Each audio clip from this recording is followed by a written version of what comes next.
There we go. Alright, let's set this up.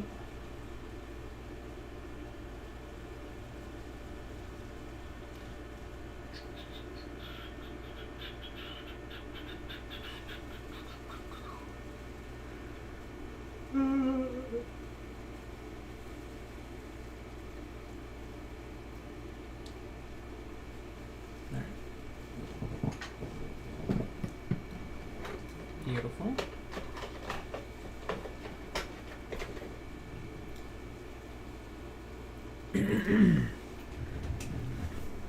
Hello. Just give me a second here. And I know the game sounds silent right now. That's just because I am sitting in an area with no music, rather than an area with music. So real quick, I'm just gonna organize the party such that Venonat's at the top.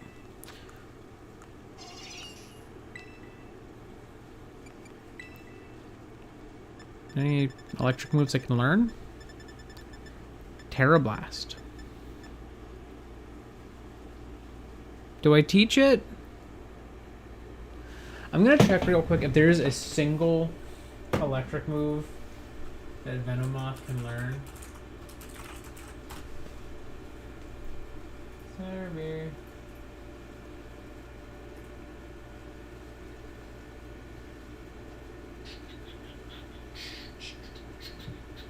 Nope. So, I think we go with Terra Blast here. So I'm just gonna add that in place of Bug Bite. I don't foresee using physical attacks much.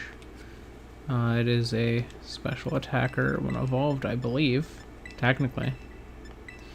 Well, that's 75. Okay. There we are. So, I'm just gonna go to like a good level area to train my Venonat. You might be noticing that my facial hair is dramatically different, and I have not addressed that yet. I shaved just here to have the classic Burnsides look. This is temporary. At most, you will see this on Saturday, after today. That should be all of it. That should be the last of this, and then there's going to be a different style next week. I'm back on that. Oh. It's a higher level than I thought it was.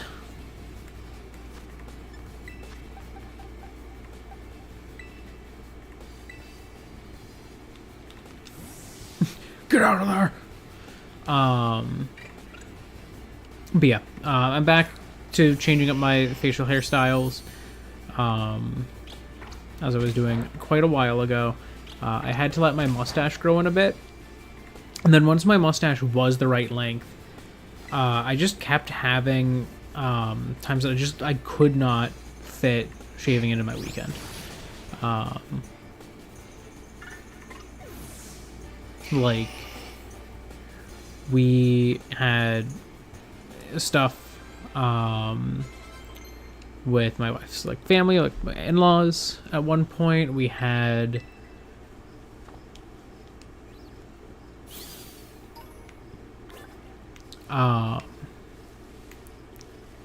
we had the convention. The past 2 weekends, we have had to travel round trip, 4 hours plus an event in the middle, twice. So we have been keeping very busy.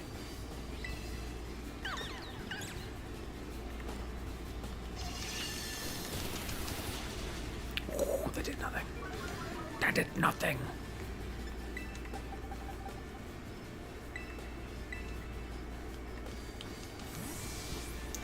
Nothing. But yeah, like we've just been like super busy on weekends. So for a while, I was unable to fit all of this into the weekend. But then I could.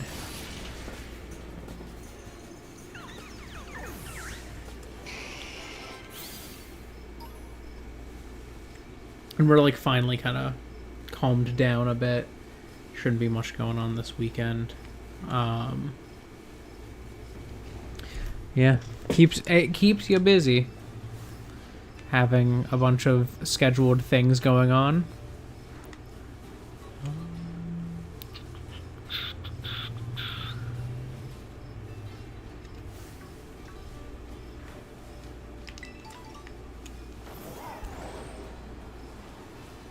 I wonder if I could go down here. I think there would be good encounters to use my electric Terra type. I guess I could only do that once. I'm realizing this is not post DLC Terra Orb. This is normal Terra Orb. So I get like one.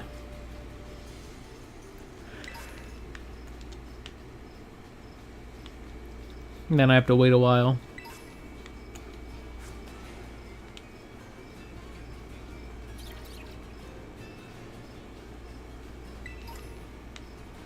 I think Terra Blast should always be your Terra type. No matter what, like whether you're terrestrialized or not, it should always match your Terra type. I think that would be significantly cooler than how it is currently implemented.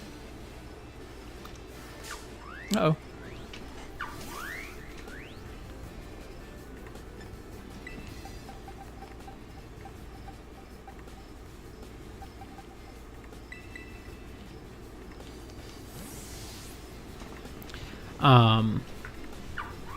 But yeah, I don't know. I just think it would be more interesting because, like, Terra Blast as it currently is can be slightly interesting in that, you know, it changes types mid-battle.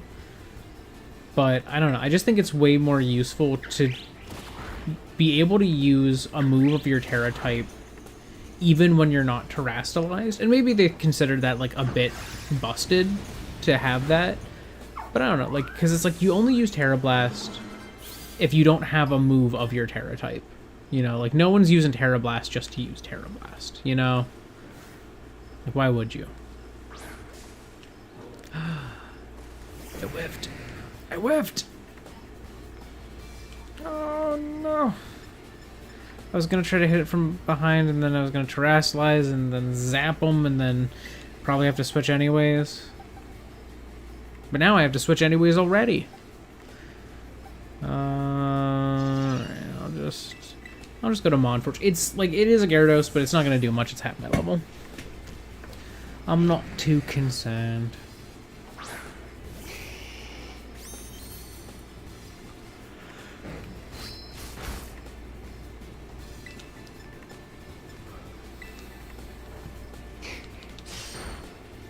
Goodbye, Gyarados.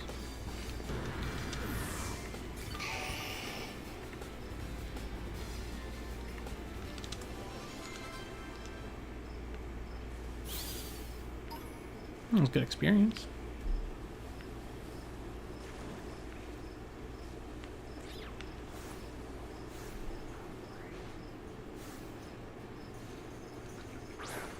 Good trio.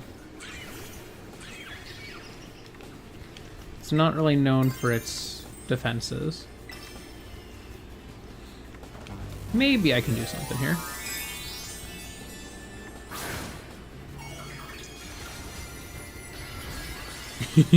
Big light bulb on head.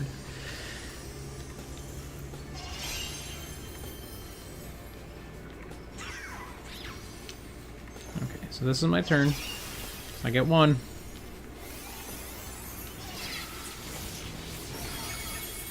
That did a good bit. Not enough to KO, but like, not too bad. I am a lower level and all, so. Pretty cool.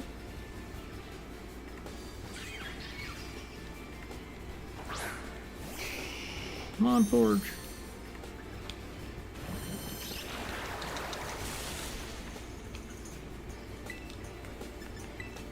Get him with the dragon breath. But yeah, I'm basically just kind of doing some like grinding today. 'Cause why not? You know, I didn't want to do like important stuff if I was gonna do this in like a Wednesday. So I was like, I should use this as an opportunity to do some grinding, just kind of vibe and chat, and yeah.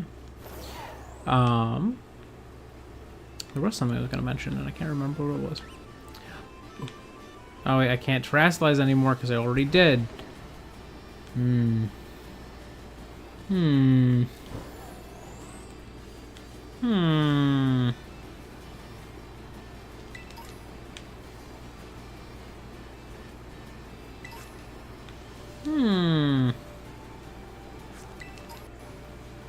I missed my infinitely recharging Terra Orb. Whee.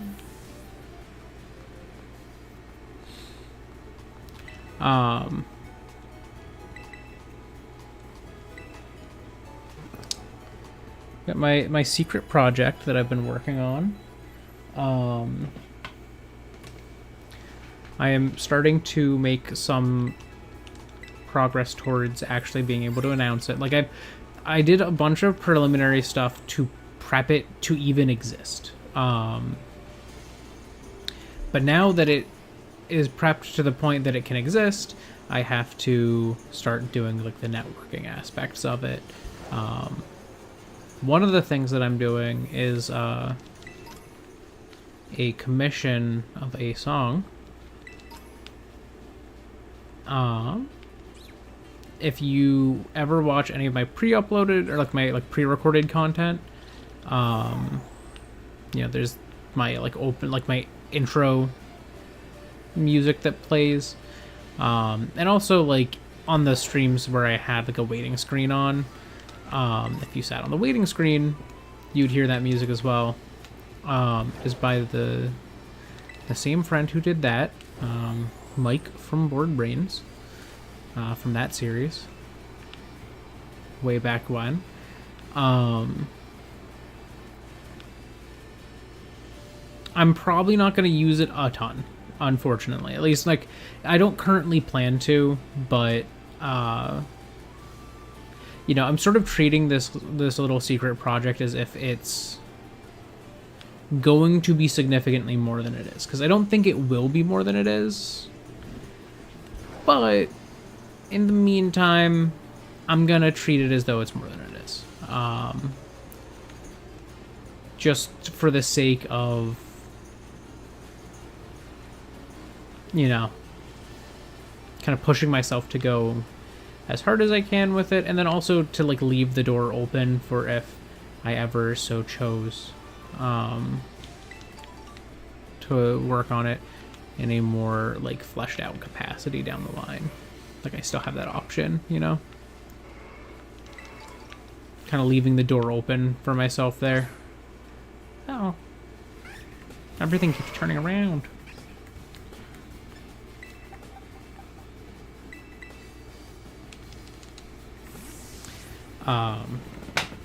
But yeah, there's going to be more on that someday. There will probably be at least one thing that actually uses that audio. I'm probably going to like kind of talk about it in a more formal format. Kind of saying like, hey, this is the thing I've been working on and this is what it is. And this is what it's going to be. And also using that as like a bit of an introduction for, you know, the people I'm networking with, but not like the ones that I'm currently networking with, but the ones that I will be networking with in the future, you know. It's a large collaborative project.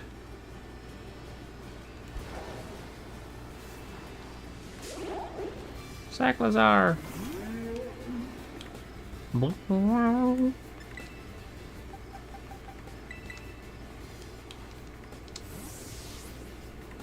Hello, hello. But yeah, I'm trying to think of like things that I want to do content-wise after I finish this series. As inevitably comes up, you know, when you wrap up one series, there's kind of going to be like a chunk of time between when you can do the next. We don't know when we're going to be seeing the actual release of PLZA, like Pokemon Legends Z2A? ZA? I can't wait for them to pronounce that sometime so that I know what it's supposed to be. Because for now, I'm just sitting here like, I don't know how y'all are pronouncing this internally. I wish I did, but I do not know.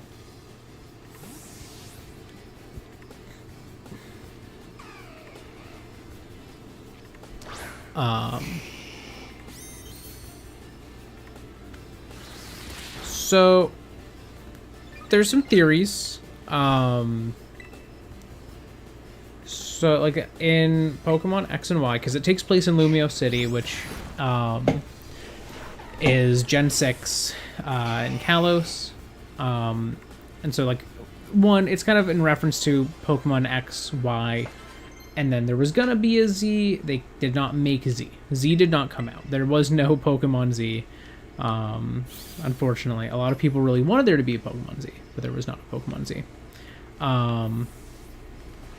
So like the Z in there is at the least in reference to that, probably going to mean something to do with Zygarde, because Zygarde was going to be the focus of Pokemon Z, just like Yveltal and Xerneas were for like their respective games. So the Z probably like stands for Zygarde in some aspect. The A is a mystery. No one knows what the A means yet. It could be in reference to AZ, or as. I never really was sure. I think it is just AZ because it's in all caps. Who is the ancient king that the plot of X and Y was set into motion by. The plot of X and Y being that many... this is more like the background plot, I guess. Many years ago, like centuries ago, there was a king in what is now Kalos, and he created a weapon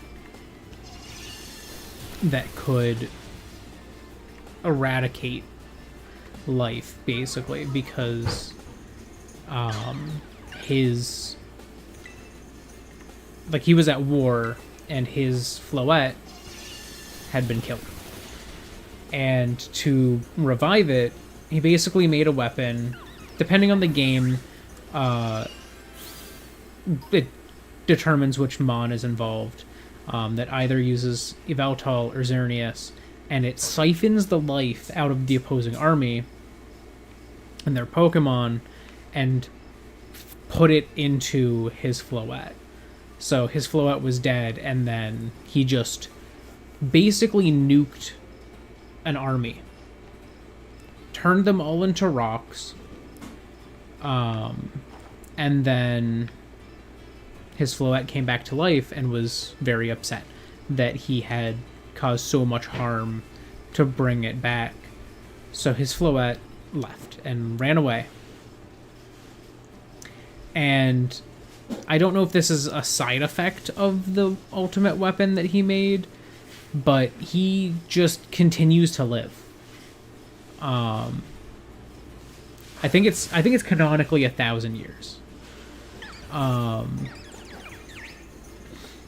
so like, is it 1,000 or is it 3,000? Let me check this. I gotta look that bit up. It's been 1,000 years Pokemon. 3,000. It is 3,000. Okay. So it was 3,000 years ago. So he's been alive since then. And he was basically kidnapped by like the evil villains so that they could have him bring about the ultimate weapon again.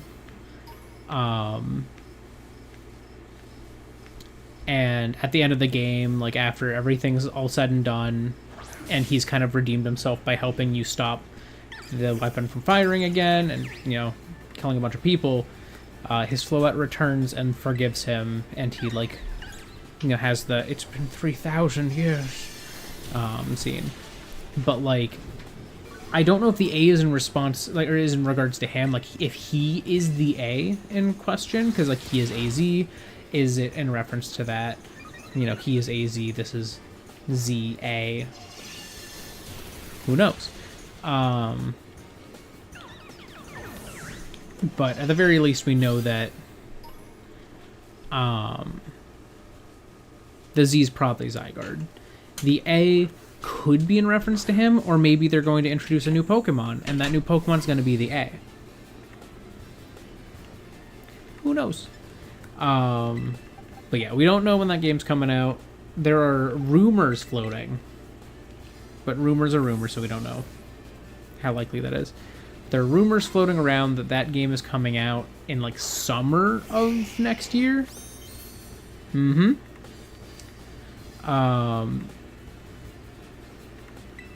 had a one cinematic trailer that covered very little, but it takes place in Kalos, in Lumio City, and is a Legends game.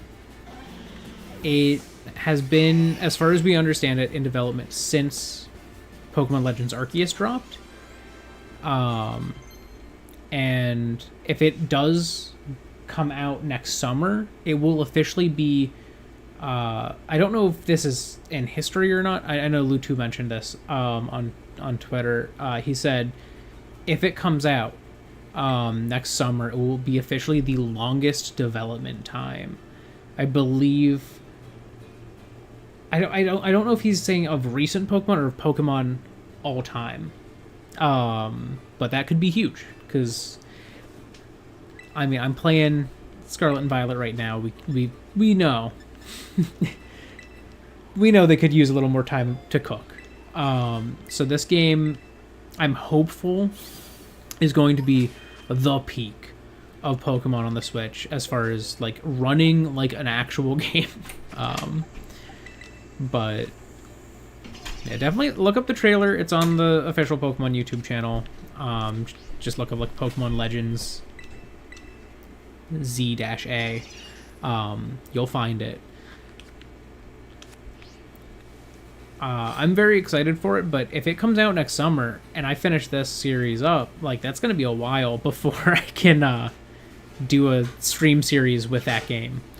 So I don't know. I'm curious to see when that comes out, just so that I know, like,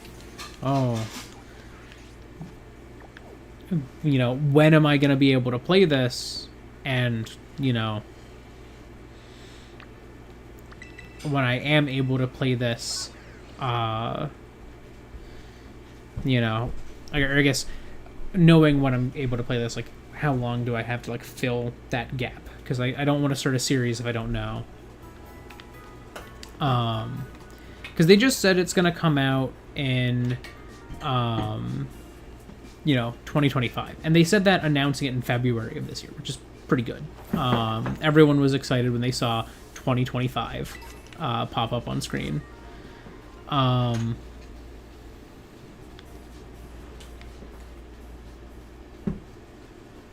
There is a good chance that 2025 is gonna mean like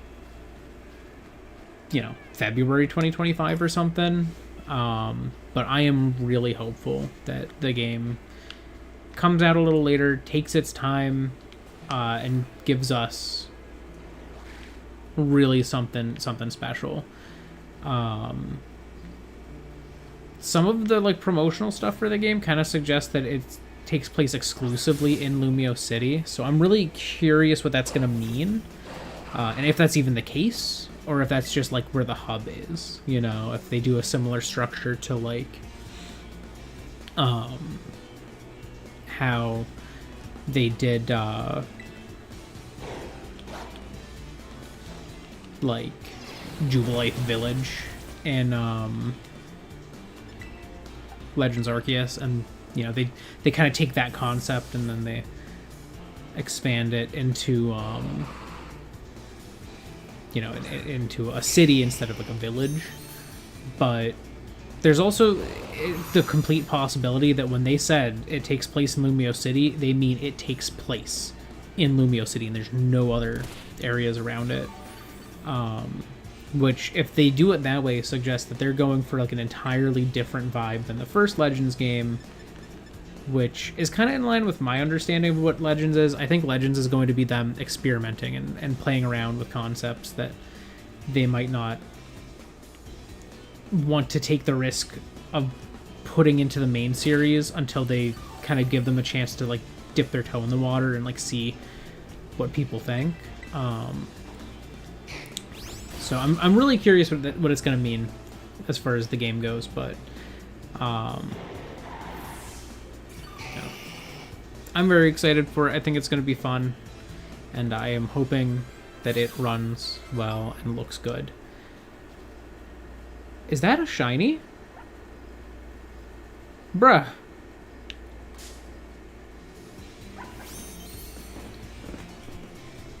Hello.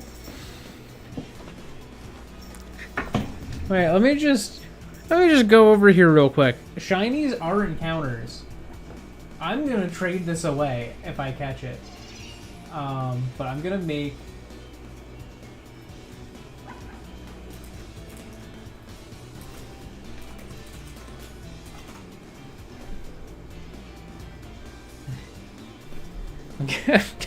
like a shiny encounter spot for Asado Desert. I'm gonna catch this, and I'm gonna trade it away, and we're gonna see what we get. Wow, that is not what I was expecting to have happen here.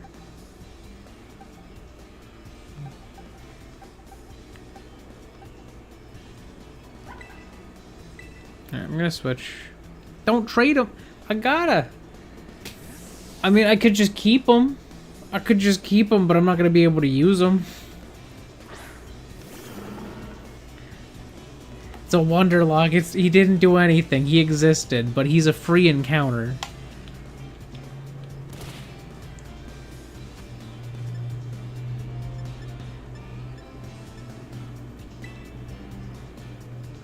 Hello, hello. I was gonna say, I'm like, I don't think it's gonna stay in there. I can at least use this sandstorm to my advantage, as it will like slowly wear away at Tatsugiri's health. I'm just gonna chuck a Pokeball at it. Thank you. I'm hoping that one worked.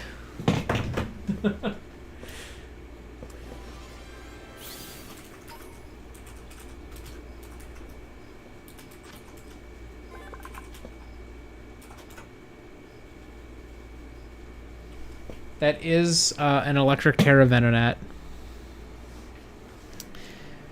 Alright, Tatsugiri's data has been added to the Pokedex. Here we go. I did not expect... Like, I knew that I still had encounters in here because I haven't, like, reconnected to the internet. Because I think this event's done. I was not expecting to walk past and then the first set of spawns in this... like, in this outbreak, that I would just get a shiny, you know. I'm gonna send this to my boxes.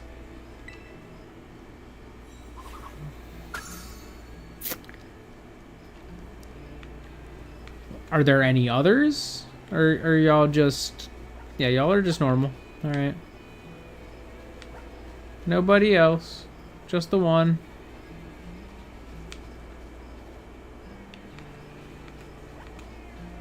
God, could you imagine if I got 2 shiny encounters here? Just off rip, pure random.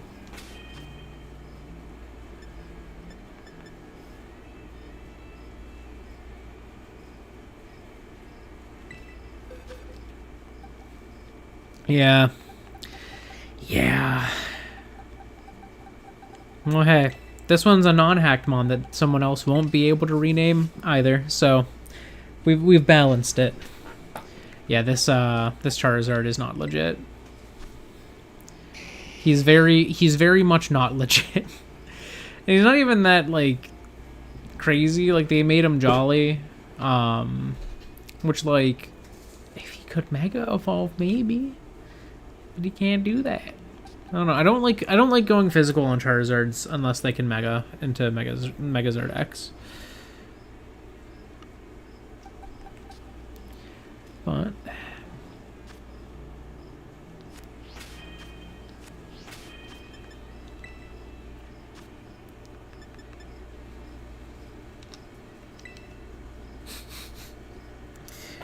oh man.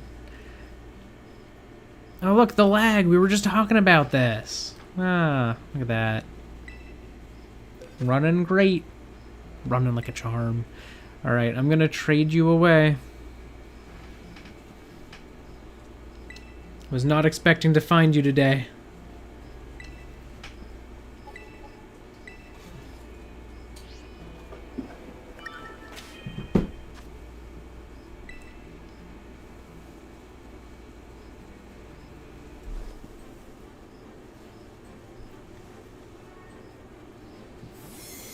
Goodbye, Tatsugiri.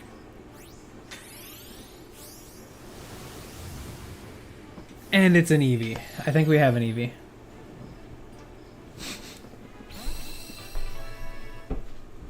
We do have an Eevee, so I have to trade this one away. But hey, someone is very hyped that they got a free shiny Tatsugiri. Even though this event just happened, so there's a good chance someone already has it.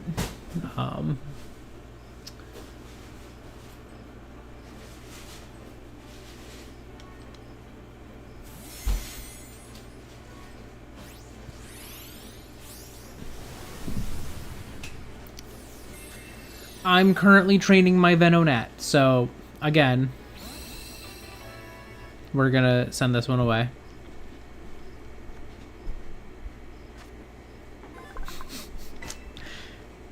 Well, hello, Venomoth. Glad you could join us a little early.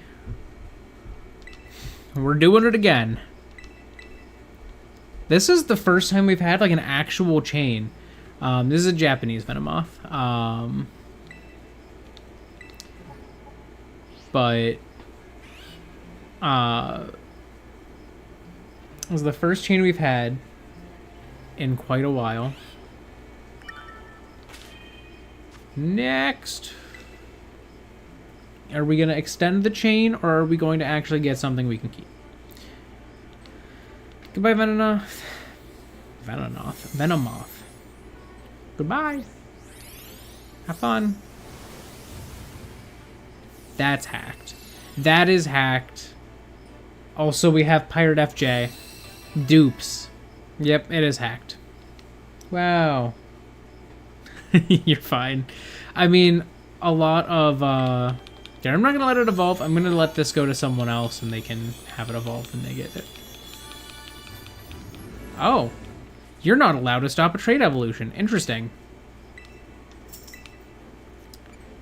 I'll let it learn... Nah, never mind. They give it solid moves already. I guess that's what happens when you hack it. Sending it away. Easiest way to know is if it has a URL. This is the URL that you go to like hack it into the game. And you can like pay them money to generate mons that don't have these names. So this is basically their marketing ploy. Yeah, I know, it is weird you can't stop the trait evolutions.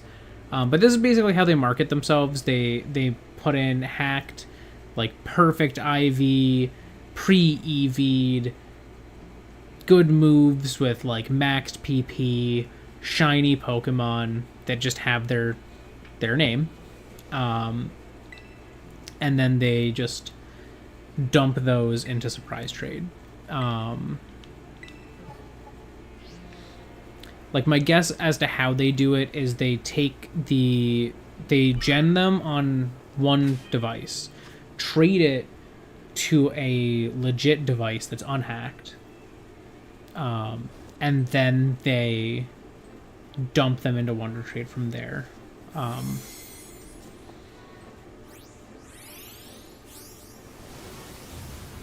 It's probably more automated than that. Ooh, Cubchoo. Okay, that's an actual thing. Wow. Cubchoo. I didn't see its name. Cubchoo, the chill Pokemon. When Cubchoo starts sneezing, watch out. If it splatters you with its frosty snot, you'll get frostbite. That... Alright, well... That's a keeper. We got ourselves a keeper. Oh yeah, and that's the other thing. They usually put them into a specific ball. Yeah.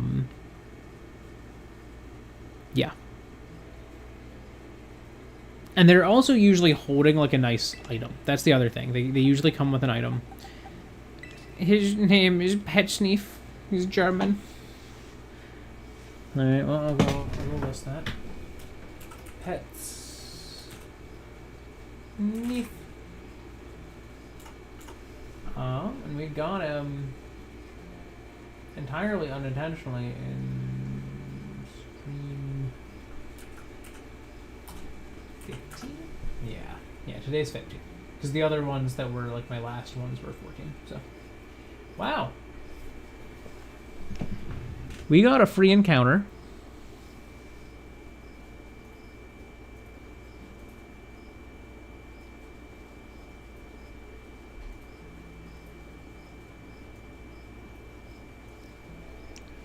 Not something I was expecting to be able to do today. Yes, that is German, so we can't name, but it's good. It's cute. I like it. I don't know if I'm going to throw him on the team, but like he's a good backup encounter in case we lose someone over the next couple streams, you know?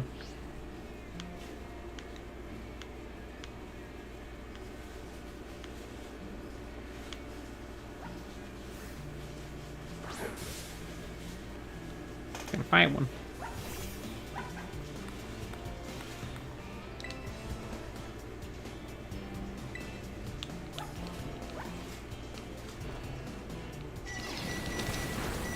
Oh, that did nothing. That did so little. Oh, Venonat, you're still weak. It's okay. Venonat will grow stronger with time.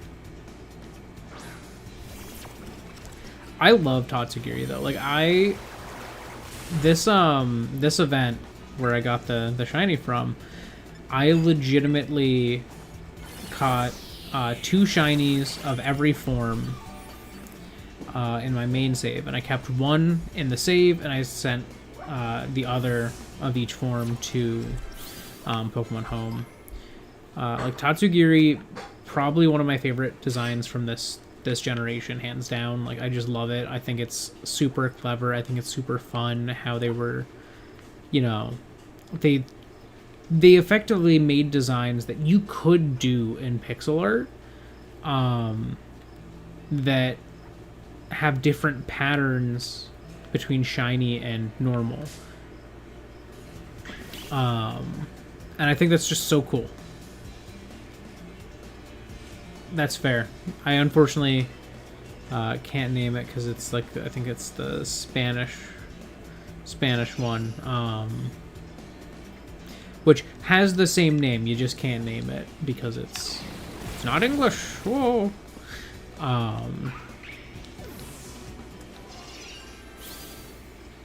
But yeah, I think Sparkplug's that's a good name for it. Be like, I love Tatsugiri. I genuinely want to get at some point down the line. I don't know when I'm gonna do this, but I want to get like, they have like life-size Tatsugiri plushes on the Pokemon Center website. I want to get those at some point. Like, I want all 3. I want to get all 3. They're life-size. I love them. Give them to me, please. I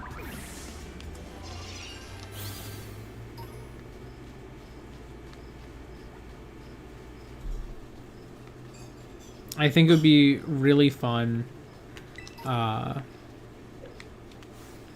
if they had a like, there's no way they would ever do like a life-sized Dondozo plush because that thing is gigantic. Like, that thing is prohibitively large for the sake of a plush.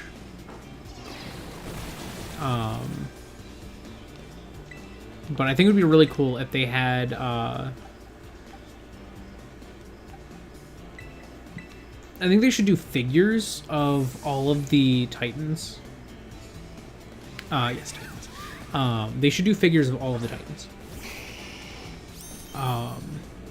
Where, you know, obviously, like, they're big, so, like, have, like, scenery around them that suggests that they're big, but then have the Titans themselves to scale with each other, you know, like, have them all effectively at the same scale. And then have, like, figures of each of the Titans so that you can, I don't know, just have really cool figures of some really cool mons. Because most of the Titans were really cool mon choices that are honestly ones that I don't think would often get much merchandising love, you know? I could, like, Tatsugiri, because it's Tatsugiri, but, like, I feel like, you know, Dondozo misses out. You know, Iron Treads and Great Tusk would be awesome figures. Especially if they have them doing, like, cool things in the figures.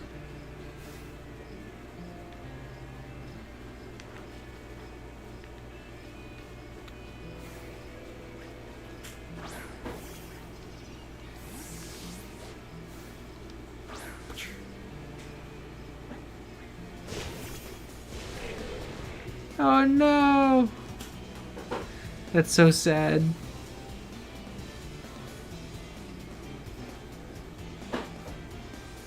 Oh, that's tragic. Yeah, I am a sucker for, like, the random, like, Pokemon plushes. Like, I wish, I'm so upset that they don't have a life-size Weedle. This is not a life-size Weedle. This is, like, this Weedle is, I think, roughly 1/3 scale. Because Weedle, when standing like this, is 1 foot tall. And this is, like, maybe 4 inches tall. So, like, he's a lot bigger. He's a lot bigger than this. I would love a life-size Weedle. This is the Sitting Cuties Weedle, which is much bigger than I thought it would be. Like, maybe it's not the Sitting Cuties. Maybe, I don't know. Does it say on it? What kind of Weedle are you? What kind of Weedle are you? Tell me! Tell me!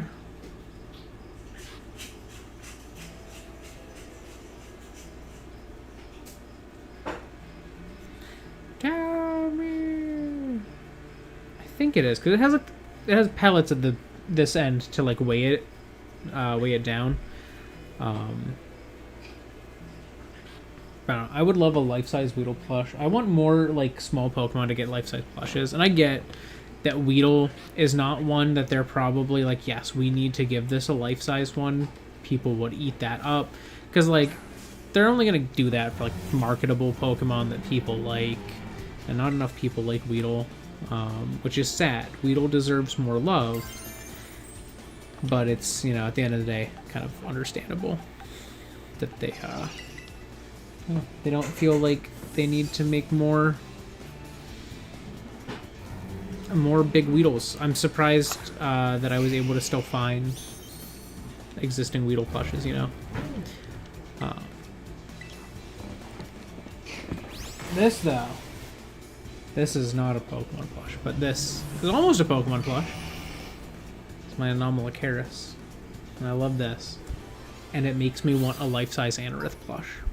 Like, I would 100% keep this, like, Anomalocaris and an Anorith next to each other, because, like, this is the inspiration for Anorith, obviously.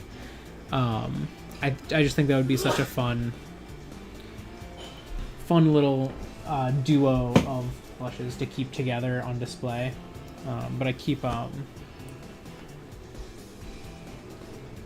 my Majora's Mask hat on him at like a little angle. He looks cool now. And then I just leave him over here right now in my basket of many things. Someday I will have him in a place where he can be displayed properly and shown proper love and care, but for now he sits in a basket of many things.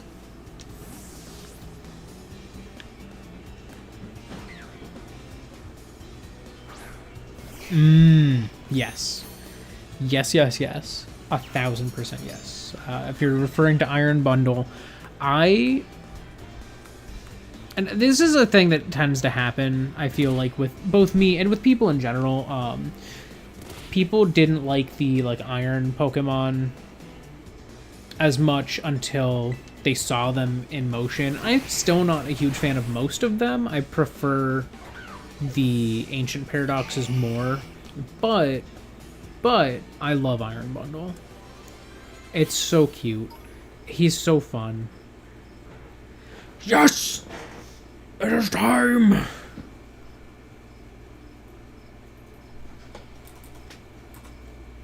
It is time! But yeah, I trained one. I trained a shiny one for my Overwatch theme team, and I made it like a support. It's not even meant to be like a busted, I'm using my booster energy stuff. I'm not even treating it like a minor legendary like it is, because they are, in my eyes, minor legendaries. Can't convince me otherwise. Sorry, I'm just getting things ready. Okay.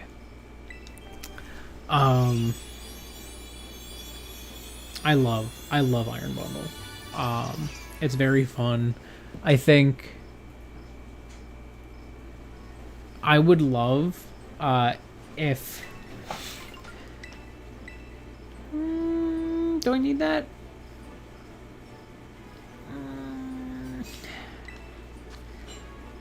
Not really. Like I could replace Psybeam with it, I guess. Sure. Well, we got Venomoth.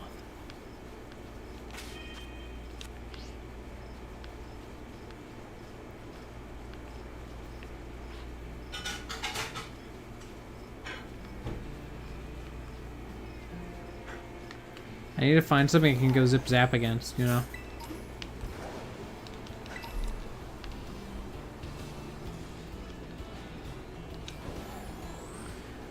But yeah, I think it would be really fun if Iron Bundle, if they gave it a plush, would,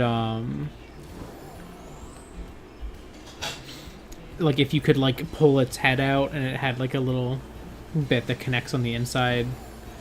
I don't know how feasible that would be in the form of a plush, though. If it was a figure, they could definitely do that, but...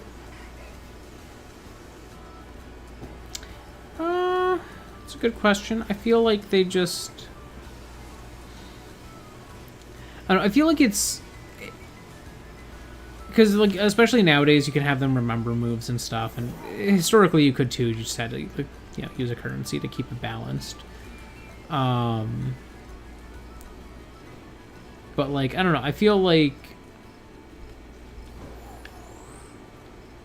in all likelihood, the way they intend it to kind of work is almost like how if you know, aren't using a skill, it can kind of be lost a bit, you know, like... That's my interpretation of it, is just like, oh, your Pokemon's out of practice with this move more than they, like, just don't remember it.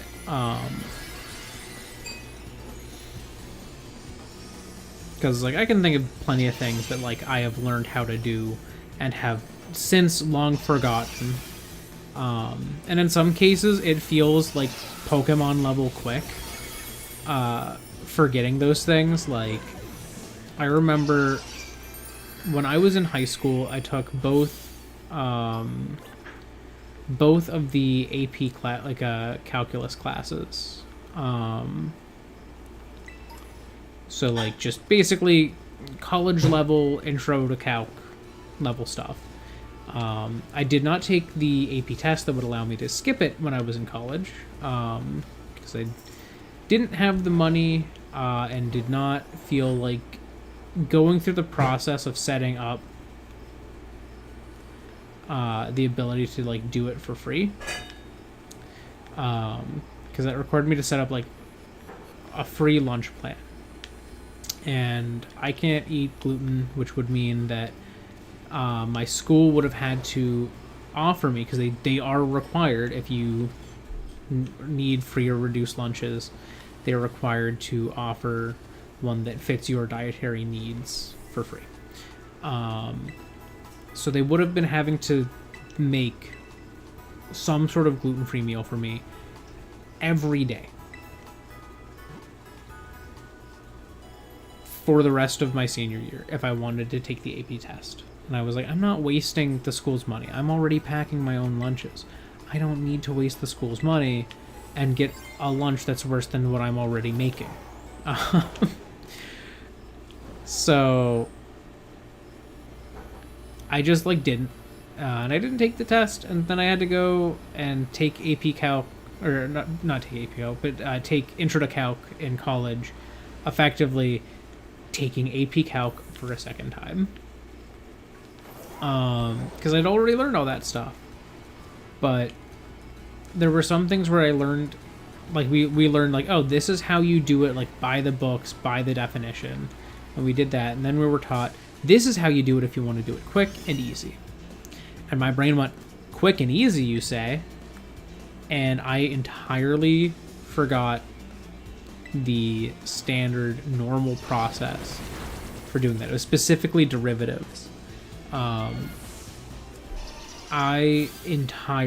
mean entirely forgot how to do a derivative by the definition.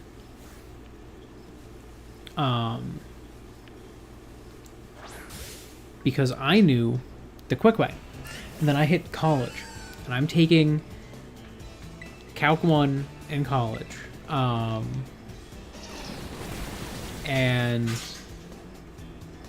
I need to get a C or higher, and I shit you not, on my final exam, I was one question away from getting a C and not a C minus. And I got the C minus.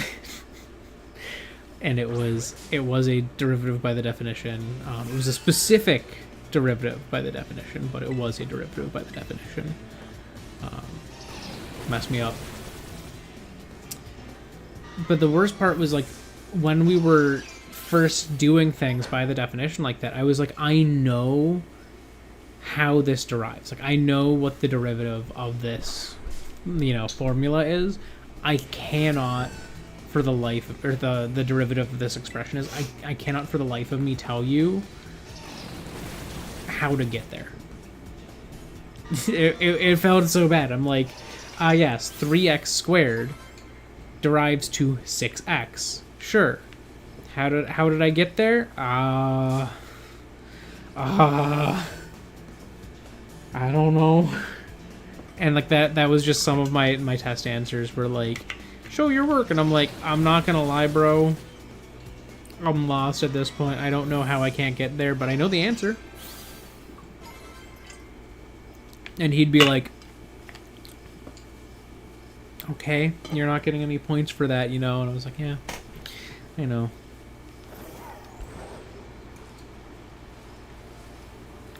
It was funny. And then I had to take the class again because I needed to get a slightly higher grade. And then later I learned I could probably have just argued that it was close enough. And they'd probably have been like, oh yeah, whatever. A ditto. But yeah, I probably could have just been like, it's close enough, come on. And they'd probably have been like, yeah. Yeah, why not? You were not by that much.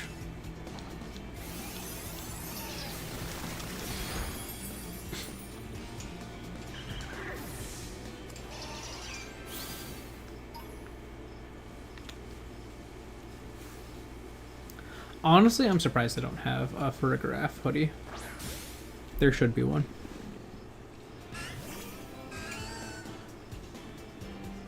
Oh, nice. I'm gonna hit them with the bug buzz, and they're gonna die.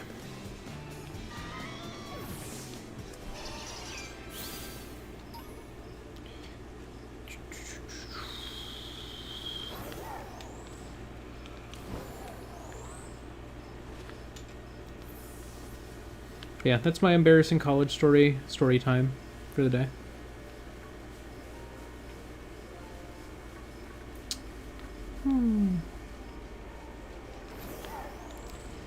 I'm gonna try to find a Dondozo. Oh, why did I choose to go here? I should have gone closer to a shore. Because if I was closer to a shore, I could more easily get a Dondozo without having to risk getting Baluzas.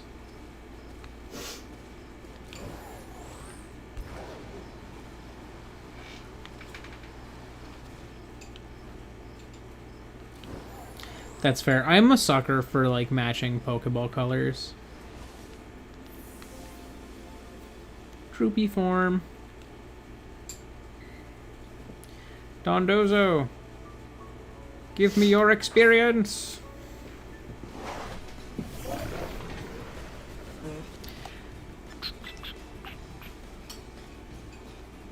Yeah. Yeah, that's not an easy catch. That is for sure.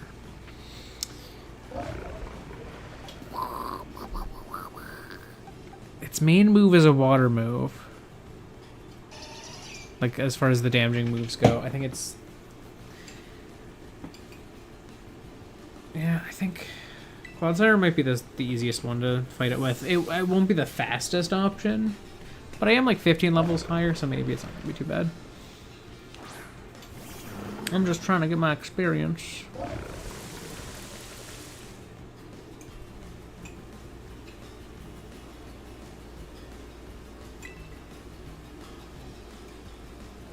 The reflections in this game are relatively high quality. They're not even, as far as I can tell, like a screen space reflection. Like this like ripple effect that's occurring, that's more screen space, but I don't think the reflections are.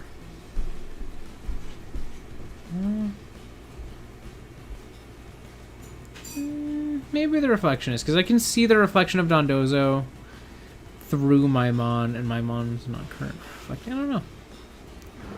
I don't know what their reflection system that they're going with here is.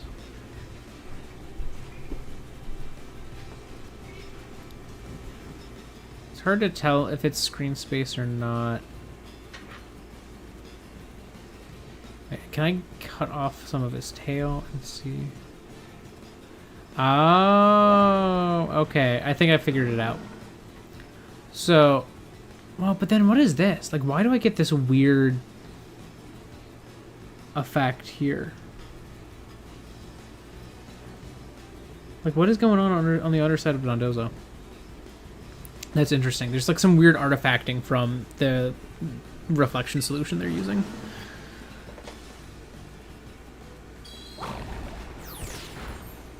Yeah. Yes, ma'am?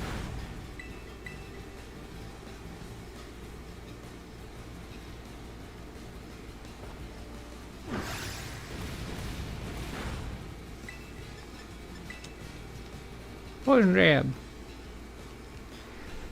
Like, I'm curious where that's coming from, because I know for a fact it can't be screen space, because that was a reflection of the underside of Dondozo. There were details present that were not present there, but it was getting weird. Maybe it was getting weird because it is screen space, and there were gaps in what it was able to reflect. I don't know. What is going on with that? And the thing is, like, if it was screen space, I don't think it would need to be low res.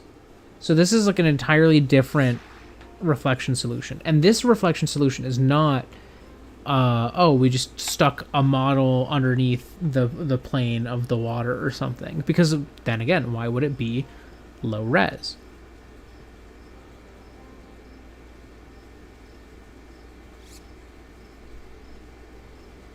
But see, like, you can see here, my trainer is reflected there. So, like, there has to be a screen space component. Because, like, why would my trainer be reflected like this, going out into the distance in the water if it's not screen space? But then why was I able to see the underside of Dondozo? Mysteries abound. I really want to see someone break down, like, some of the details of how this game does things. Because, like, this game, it's wild.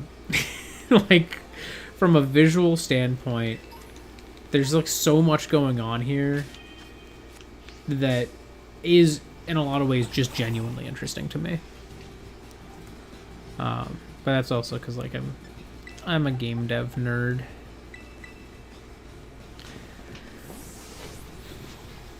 Like,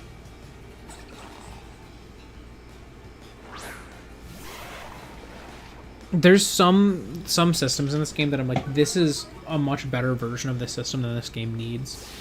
But, like, it's interesting to me, Elka with BDSP was, like, obsessed with reflections. They did these amazing reflections. The best reflections on the system for no reason.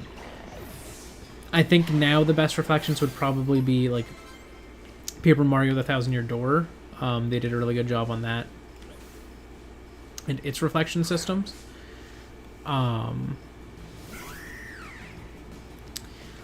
But, you know, Elka went above and beyond with the reflections that they did for, like, Paper Mario, and for no reason. Again, like, they did not need to.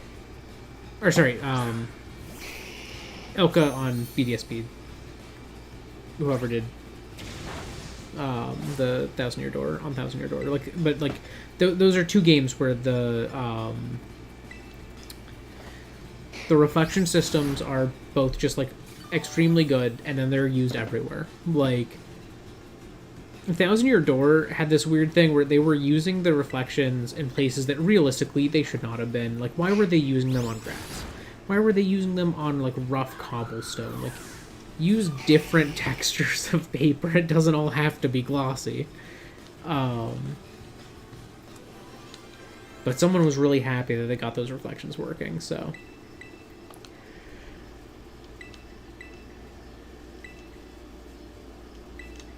Does Venomoth want leech life? Bro, you're a special attacker now. What are you doing? You don't need that.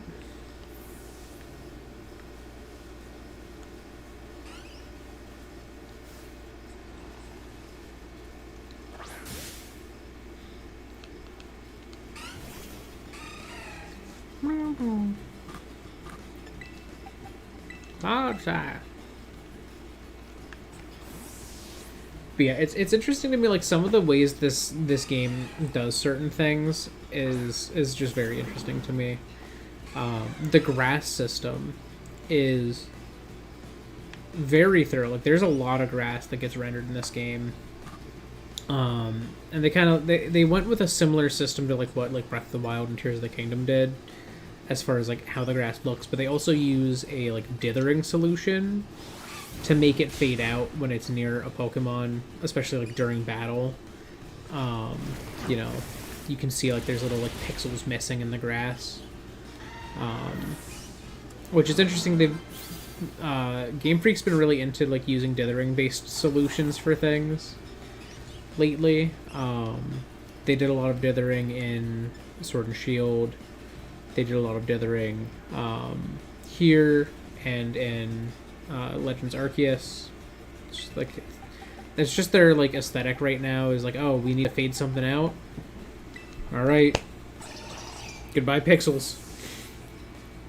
Which, like, is a system a lot of games use. Like, a lot of game engines use that.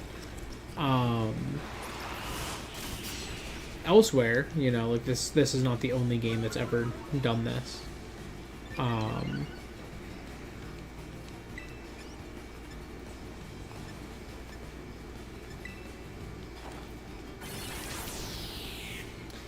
But usually they're on like higher res games that you'll see dithering based solutions where it's a lot less obvious. It's like it's present in the RE engine, and so like it shows up in like Monster Hunter Rise.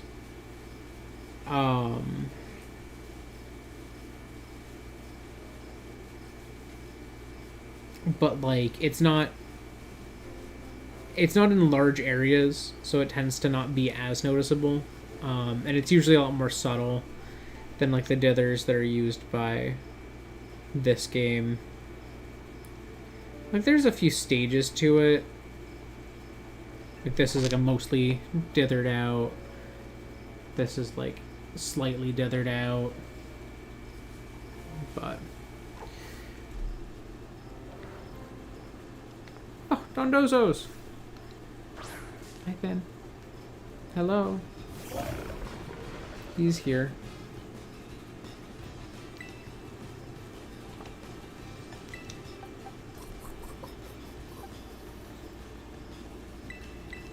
Charlie.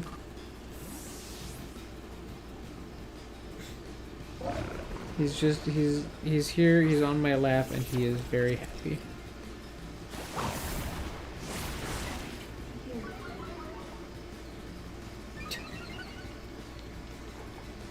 Hi, Finn, you're too happy right now.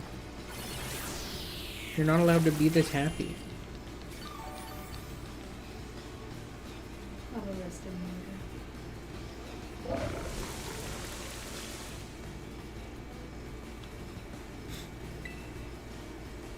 He's just fully curled up. Oh, he reach out. He take my thumb. It's his thumb now. Grab it.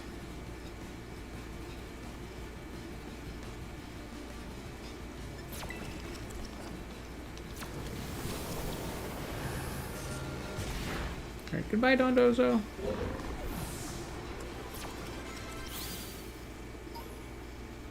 Yeah, I wonder if the parts of the reflection that break are parts... Like, I wonder if it's like it's a screen-based solution, but it's like only a partial screen space solution, and it's like projecting the screen space as though it, you know, is interacting in the way that, like, I guess, like, you know, light would, like the underside. Oh, why did I do that? Oh, this is bad. Oh, I'm gonna die. Yes! Venomoth! That's what I get for talking. That's what I get for talking. I should stop worrying about their reflection systems. Venomoth barely lived.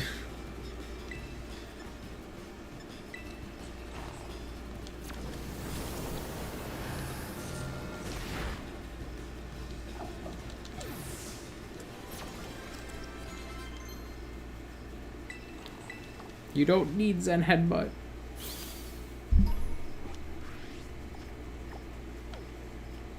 No, you don't need to rub on that, sir. You don't.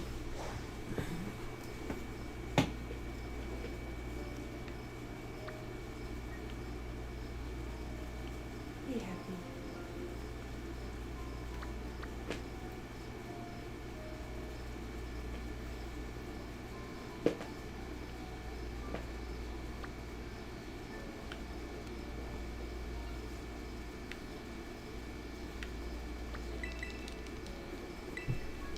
Did you just try to steal my zipper? I was like, maybe. Maybe. Do you have a tuft of dead fluff on your face? Can you see it? Can you see? No. Your fur's just being weird.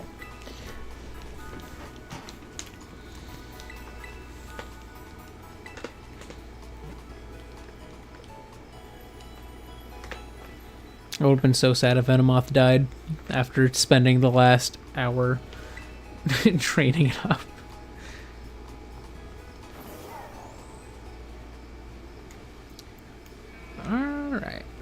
back on down.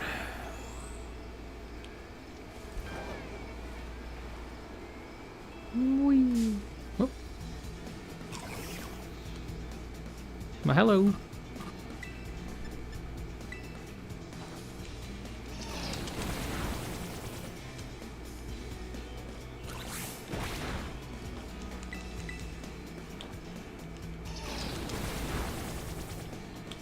Goodbye.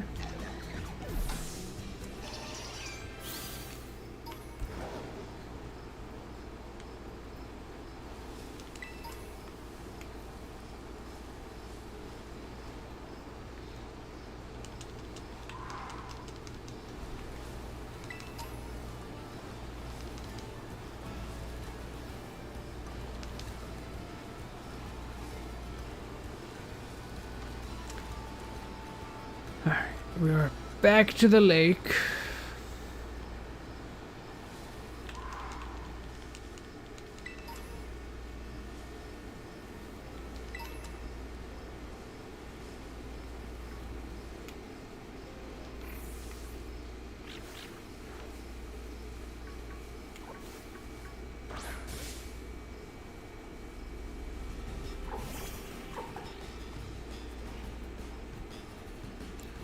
Look at the fluff. Got a whole fluff texture going on there. The wings are glossy, which is interesting. But they do look like they have the texture of like moth scales, which is really cool.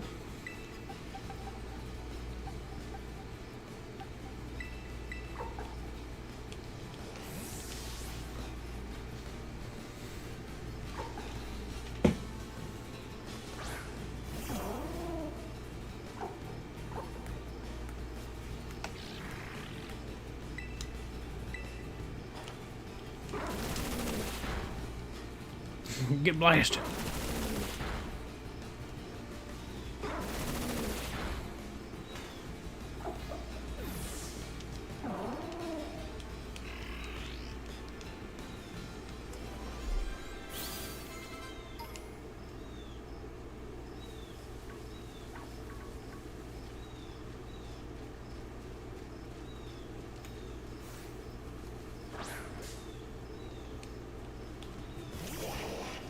Wow.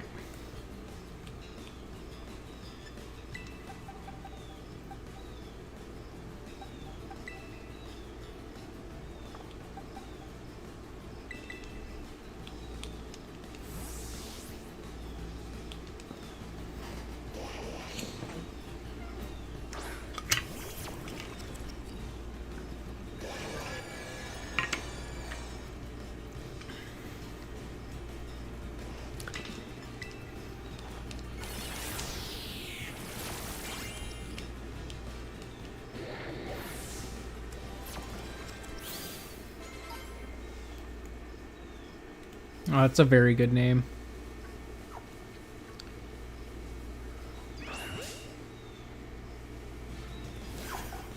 Yeah, it's not a... Did not sneak up. Did not sneak up, but that's okay.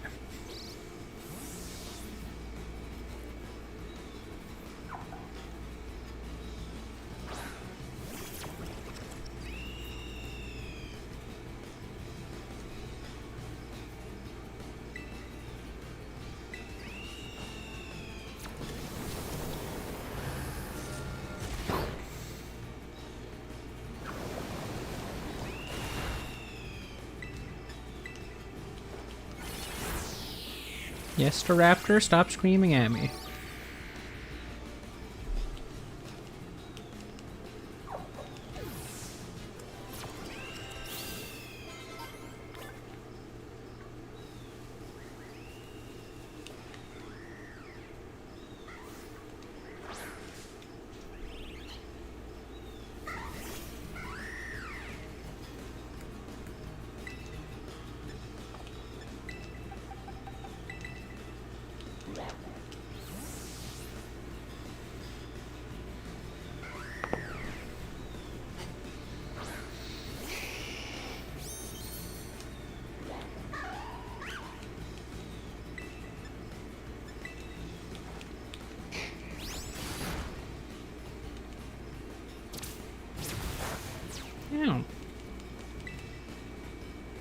Oh, very nice.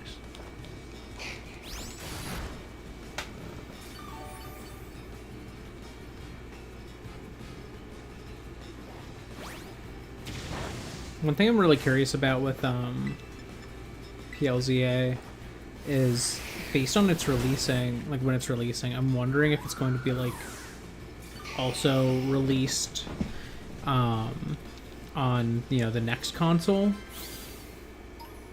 like around the same time, if not like at the same time. I'm really curious if that's going to be a thing, because like I could see it being a thing.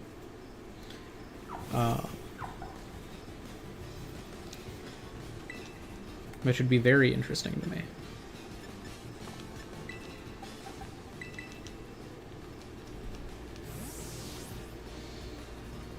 Yeah, I'm excited for Nintendo to announce that. Like, I want to see it so bad. They have been previewing this thing for so long. Like, I don't know what they are cooking, that they are like showing, they have like been showing like insiders for so long and have not said anything. Like, what are they gonna do? Like, because my guess, my theory, is that, ooh, that's not good. Strength zap. Give me that back. Give me my health back, please. Already had mirror coat. Oh wow, that did like nothing. Alright, well, if I Shadow Ball, he dies, so. No, she dies.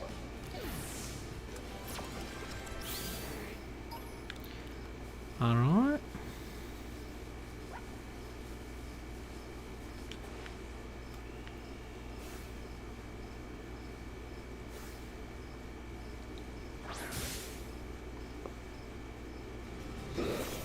Yeah, like my theory is that their plan is to have as strong of a launch lineup as possible, because I think this next console runs the risk of releasing in kind of a similar state to how the Wii U released, where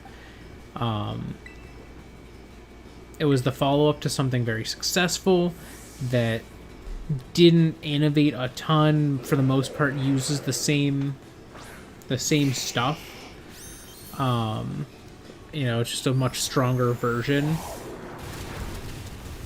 But like, you know, at the end of the day, you're using similar controllers, a similar design philosophy, all of that sort of stuff. You know, heavy backwards compatibility.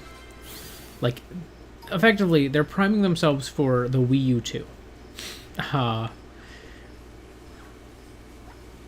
As like a worst case possible scenario where they, you know, they follow up on the Switch, but everyone's like, well, I already have a Switch. The biggest thing is that with the Wii, its big sales surge was super early in its lifespan, and those people did not stick around. You know, they didn't continue buying new games. In a lot of cases, those early adopters just continued playing Wii Sports, or they moved on to something else. In a lot of cases, people moved on to, like, you know, mobile games and stuff. And that became much more of a market that took up a lot of the casual space. And the Wii U, you know, they tried to follow up on a console that was big casually initially with something when the casual space that had existed prior basically didn't exist anymore. And so that's all of what basically put the Wii U in the spot that it was at. And the Switch is not quite that case. The Switch has a very genuine adoptive base. Like, people didn't just get it because they were casual gamers for the most part. Like, people got it because there were, like, specific things they wanted to play. They wanted to play on the go, whatever. Get moved. Yes! We can one-shot a Gyarados. Once.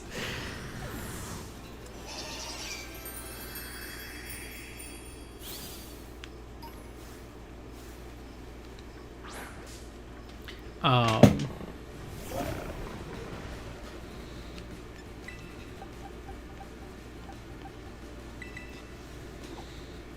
but yeah, I think that the Switch is not going to have as big of a risk with as the Wii U did, but I feel like whatever comes after the Switch still has an uphill battle to fight of justifying to people who own a Switch why they need to have the thing that's not just a Switch. Oi, Finn. Finn? Be nice. But yeah, like trying to justify why you need the new one is going to be a difficult task when the Switch has an amazing library already. The Switch has, you know, a massive amount of games on the eShop. Like, you really don't need anything else right now to be like satisfied with a Switch. So they need to really like hone in on how to message to people like, no, you do need this. Like, you think you don't need this, but you do need it. That's kind of like the spot that they find themselves in, is that they have to find a way to justify that to people. But like, honestly, if they can find a way to justify that and convince people that they do need to buy the thing, then it'll go well. And my guess is that the way they want to do that is they want to like come out like swinging with like, here's our launch lineup, it's crazy, we know, enjoy. Like that's kind of how they have to be with it. Like, you know, they've been showing like a demonstration of like, oh, Breath of the Wild, but it's, you know, in 4K. I feel like they can't even do that. Like, they can't drop just Breath of the Wild 4K, or like Breath of the Wild has a 4K update if you get this, and you get it for free. I was gonna say, is that Venomoth? Yeah. Okay. Very interesting move ball on that thing.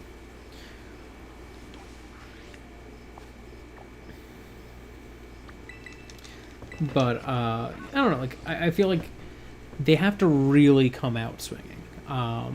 Like, I think some of the things they could drop that would really land, because like, you know, Pokemon is a heavy hitter. Metroid Prime 4 would be a heavy hitter. Even though Metroid's like not the biggest thing, it is a more mature game from Nintendo. Like, it's a teen-rated game, so like that can be like the action and like more mature audiences big hit for early launch window or like at release. Pokemon could be in there. Probably something or other in Zelda, you know, would be in that launch window. Probably something or other in Mario. We haven't heard a lot from Mario Kart. Mario Kart Tour has been done for a while. The Mario Kart expansion pass was in development for a long time and was done for a long time as far as I know. Like, it's been a while. Maybe we'll hear something about that. Maybe we'll hear something about Splatoon 4. ARMS 2. Who knows? I feel like these sort of like transitional periods between console generations are always so like, oh, they're kind of weird. Like, it's like, oh yeah, can't wait to see what comes next, but you haven't seen anything, so it's just like there's nothing. It's like the calm before the storm. It's like all of the games are kind of winding down in some aspects. At the same time, they're releasing things like Tears of the Kingdom, and then a Zelda game where you play as Zelda, and, you know, hey, you like Paper Mario: The Thousand Year Door? It's again. Hey, you like Mario and Luigi? It's back. Like, they've been coming and swinging for an end of life device. This does not feel like when the 3DS was at its end. This does not feel like when the Wii U was at its end. This is something wholly different. I'm very curious to see where it goes.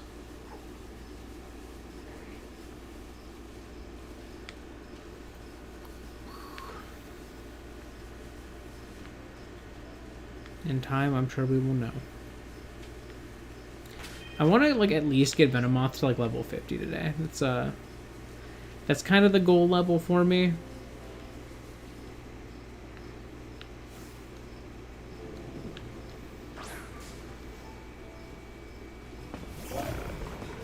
Bro.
Part of me is like, oh yeah, I should fight it, but I'm like, it's a physical attacker, and I don't have crazy high defense. Even though my defense is boosted, I don't have like the best. It probably has something super effective against me, but like, I do want to get more experience on Zerd. We'll see. Oh, there it is. Okay, we're switching. We're switching. We're not doing that. That's not happening today. A grapple. See, this is why I don't want to fight the Veloozas. Veloozas, like, they hit pretty hard. At the same time, Veluza is not as scary of a Pokemon as I kind of hoped it would be. I don't know, I feel like anytime I've tried using it, it's just, like, not... It's not great.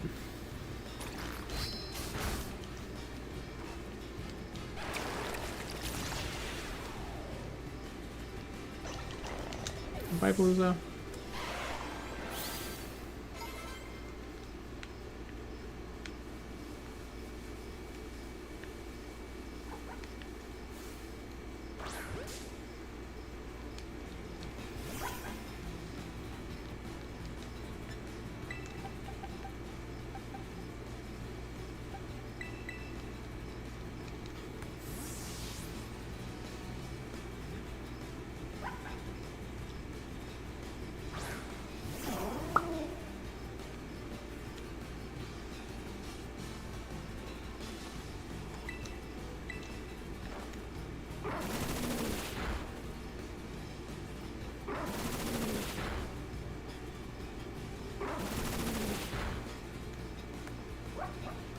Goodbye, Touch Beauty.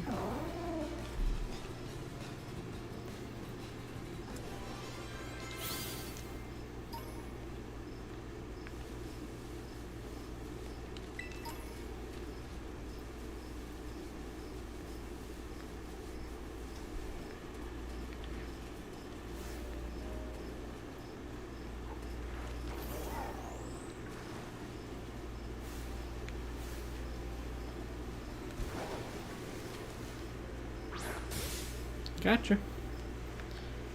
Even through the lag.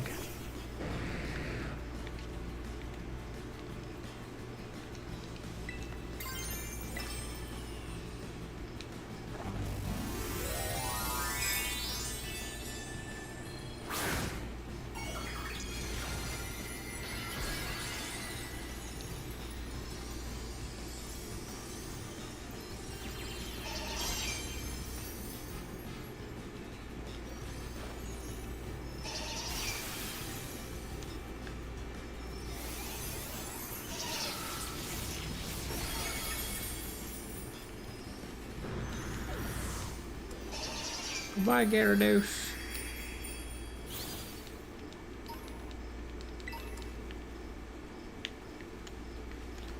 Don't do so.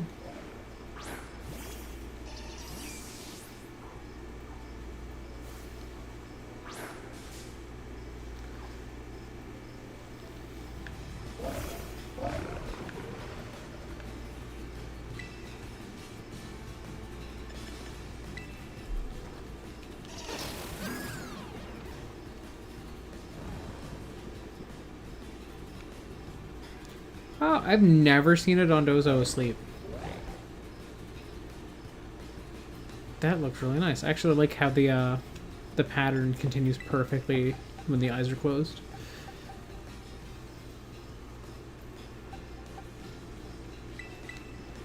Very visually appealing.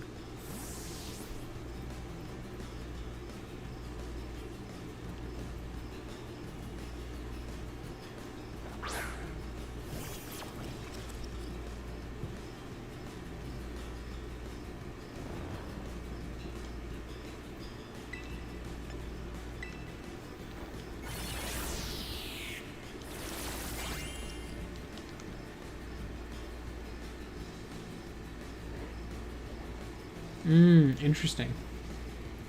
The pattern doesn't really go down much. Like, the eyelids don't close down. It's like they close more up. Like, they do go down a little bit, but it's mostly up. Very interesting.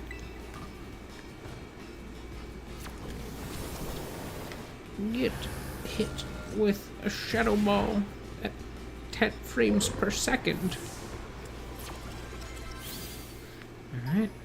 Well, we got to 50.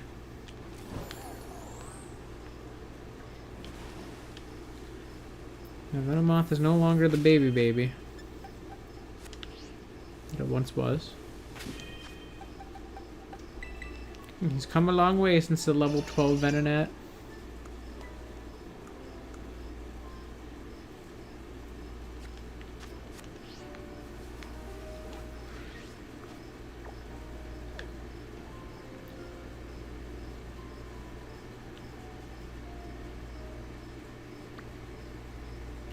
Not sure which one of these I'm gonna go to first, so I'm just gonna fly to the Mesagoza South gate and heal up there. But this is gonna be about where I wrap up for today. Done my training.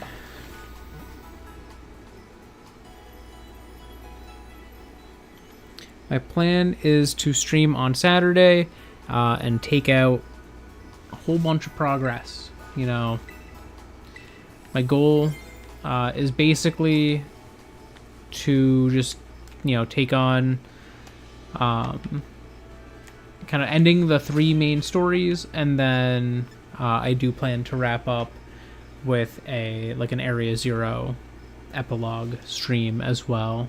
So let's go picnicking. My table appears, yes.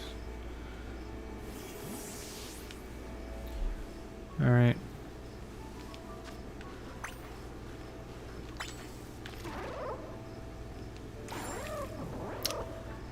Alright, Toth Buck.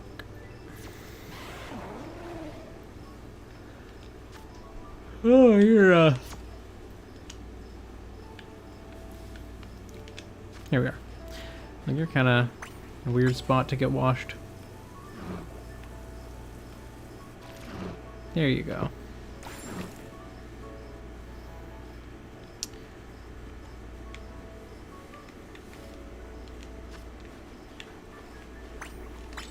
I love how when you wash him, he's like, like he helps.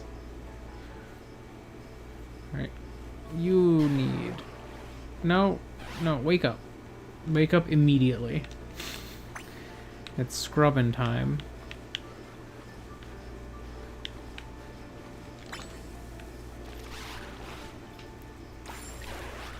Yeah. Zard, you wake up to... Okay. It's scrubbing time.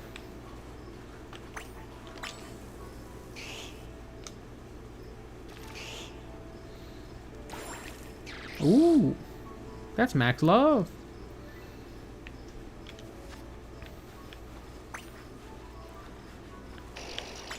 Oh, okay, don't scrub the wings. Good to know.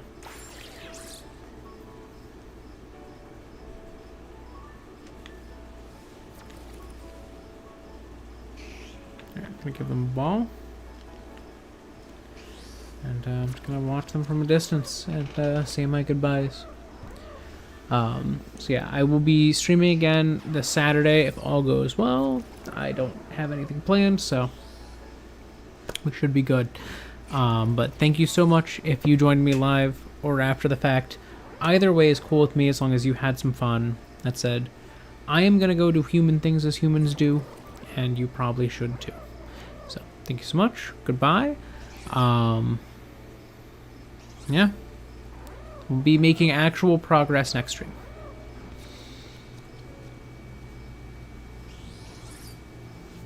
Goodbye.